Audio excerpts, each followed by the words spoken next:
امریکہ کے چند سائنسدانوں نے ایک ایسی سلاخ تیار کی جو صرف خوردبین سے نظر آتی تھی۔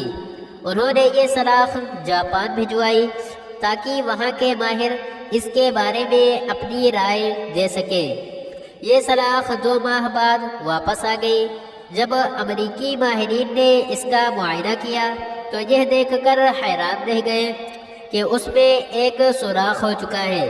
پھر انہوں نے اس سلاخ کو یہ سوچ کر پاکستان بھیجا کہ وہاں کے ماہر اس کے بارے میں کیا رائے دیتے ہیں۔ سلاخ 1 ہفتہ بعد واپس آ گئی۔ جب ماہرین نے اس کا معائنہ کیا تو سب ماہرین بے ہوش ہو گئے۔ ایک سائنسدان کو بڑی مشکل سے ہوش میں لا کر پوچھا گیا، تم نے اس سلاخ میں کیا دیکھا؟ ماہر یہ کہتا ہوا پھر سے بے ہوش ہو گیا کہ انہوں نے اس سلاخ پر میڈ ان پاکستان لکھ دیا ہے۔ ہوٹل میں بیٹھے ایک گاہک نے ویٹر سے کہا، پنکھا چلاؤ، بہت گرمی ہے۔ اس وقت ایک اور گاہک نے کہا، پنکھا مت چلانا، مجھے سردی لگ جائے گی۔ دونوں کے درمیان بحث شروع ہو گئی۔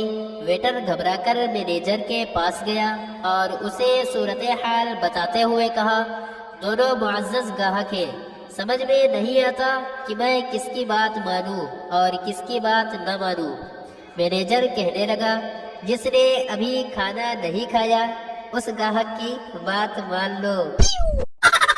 3 آرٹسٹ آپس میں باتیں کر رہے تھے۔ ایک بولا، میں نے بھڑکتی ہوئی آگ کی تصویر بنائی تو کاغذ جل گیا۔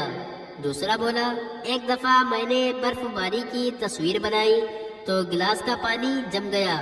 تیسرا بولا، میں نے کل ایک آدمی کی تصویر بنائی تھی۔ اچھا، اب میں چلتا ہوں۔ باقی دونوں نے پوچھا، کیوں؟ اس نے جواب دیا، اس کی روزانہ داڑھی نکل آتی ہے، مجھے اس کی شیو بنانی ہے۔ ایک باکسر ڈاکٹر سے کہنے لگا، ڈاکٹر صاحب مجھے راتوں کو نیند نہیں آتی۔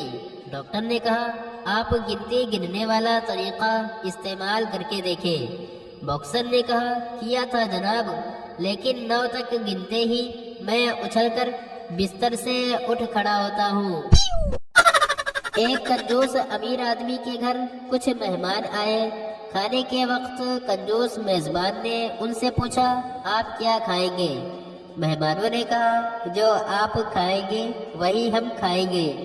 کنجوس میزبان خوش ہو کر بولا، بھائی ہمارا دل تو ہوا کھانے کو چاہتا ہے، آج آپ میرے ساتھ ہوا ہی کھائیں۔ 3 دوست صبح کی سیر کر رہے تھے کہ ان کو ایک بھینس نظر آئی جس کے منہ سے جھاگ نکل رہا تھا۔ اس نے کہا، دیکھو بھینس صابن کھا رہی ہے۔ دوسرا بولا، نہیں بھائی، بھینس صرف ایکسل کھا رہی ہے۔ تیسرے نے کہا، تم دونوں بالکل بے وقوف ہو، بھینس تو ٹوتھ برش کر رہی ہے۔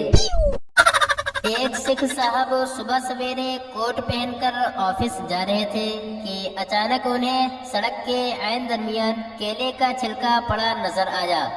اسے دیکھ کر سکھ صاحب وہیں ایک دم رک گئے اور خود سے کہنے لگے، اوئے یہ کیا مصیبت ہے، آج پھر پھسلنا پڑے گا۔